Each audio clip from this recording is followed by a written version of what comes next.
Hola a todos y todas. En este video vamos a revisar el ejercicio que quedó de tarea respecto a calcular la fuerza o las expresiones de fuerza que el campo magnético que crea este filamento de corriente acá produce en cada uno de los respectivos lados de esta espira. Acá tenemos el enunciado que es el mismo que se dejó planteado en clases. ¿Ok? Entonces nos piden encontrar las expresiones de la fuerza y después hay que explicar qué le sucederá a la espira como resultado de la fuerza total actuando sobre ella, o sea, si se mueve, si gira, etc. Entonces, lo más importante acá, primero es tener claras las expresiones de intensidad de campo magnético y flujo magnético. Densidad de campo magnético y densidad.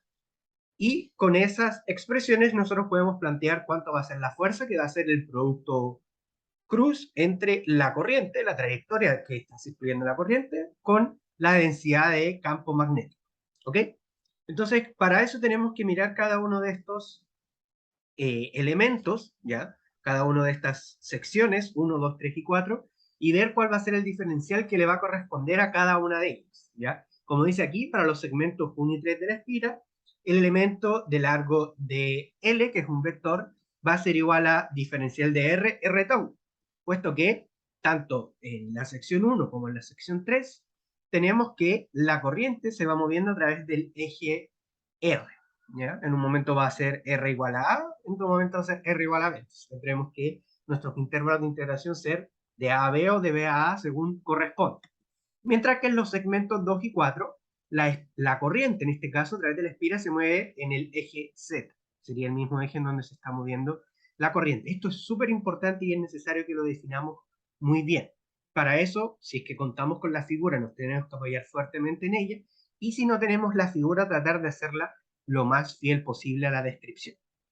Entonces, lo que hacemos es, para cada uno de estos trozos, o para cada uno de estos elementos, nosotros planteamos la integral que es el producto cruz entre el vector de dirección o de sentido de la corriente por lo que es la densidad magnética. Entonces, en el caso de la parte 1, la fuerza 1, nos damos cuenta que la corriente, que no tenemos su valor, o sea, tenemos una constante, por el diferencial de R en R tongo, cruz, la intensidad de, o la densidad de flujo magnético, que nosotros sabemos que siempre va a tener una componente de ángulo, una componente de phi en este caso. Entonces, si nosotros hacemos el producto cruz entre R tongo y phi tongo, nos va a quedar Z tongo. Para eso yo les he dejado en el aula virtual, y lo pueden revisar aquí, estas pequeñas formulitas o estos pequeños datos de cuál es el vector resultante cada vez que yo hago el producto cruz entre los vectores unitarios. De esa forma yo solamente puedo multiplicar las magnitudes de los vectores y me preocupo de cuál es el vector resultante. En este caso, como nosotros que estamos trabajando con el sistema cilíndrico, si nosotros que estamos haciendo el producto cruz entre ρ o r, que puede ser el radio en este caso, y phi, que es el ángulo, nos tiene que quedar z. Cada vez que nosotros estemos girando en sentido antihorario y tengamos que hacer un producto cruz, nos va a quedar positivo y en caso contrario, negativo. Se pueden apoyar en esto para calcular cuánto va a ser el vector del producto cruz resultante. ¿Ok? En este caso, nos va a quedar como z, luego sacamos todo lo que es constante de la integral, realizamos la integral y observamos que nos queda con una componente de z tongo. Para el trozo 2 hacemos lo mismo, en este caso tenemos un diferencial de z en z tongo, y el otro sigue siendo un diferencial de phi. Ahora, si nosotros nos vamos a el producto cruz, vemos que si hacemos el diferencial entre z tongo y phi tongo, que sería acá z tongo y phi tongo, nos va a quedar rho tongo, en este caso r tongo, que es lo que tenemos, pero nos queda como negativo, o sea, se va moviendo en sentido contrario al que nosotros definimos como positivo en ese eje. ¿Ok? Va a ocurrir lo mismo en el trozo 3, r tongo, phi tongo nos va a dar z tongo, y en el trozo 4 tenemos z tongo por phi tongo, nos da menos r tongo. ¿Ya?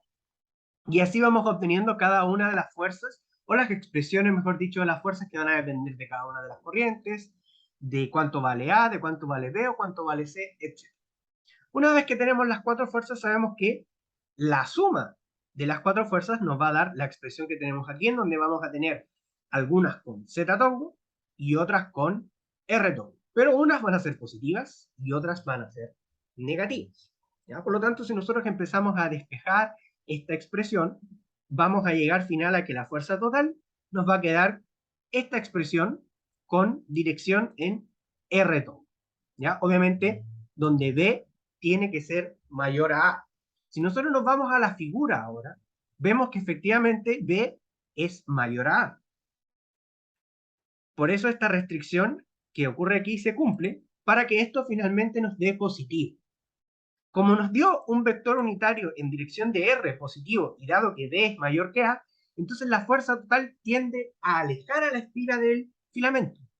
Porque como nosotros tenemos un vector R positivo, la fuerza total va a hacer que la espira se esté moviendo en la dirección de R positiva. Por lo tanto, va a empezar a alejar el filamento va a empezar a alejar la espira del filamento.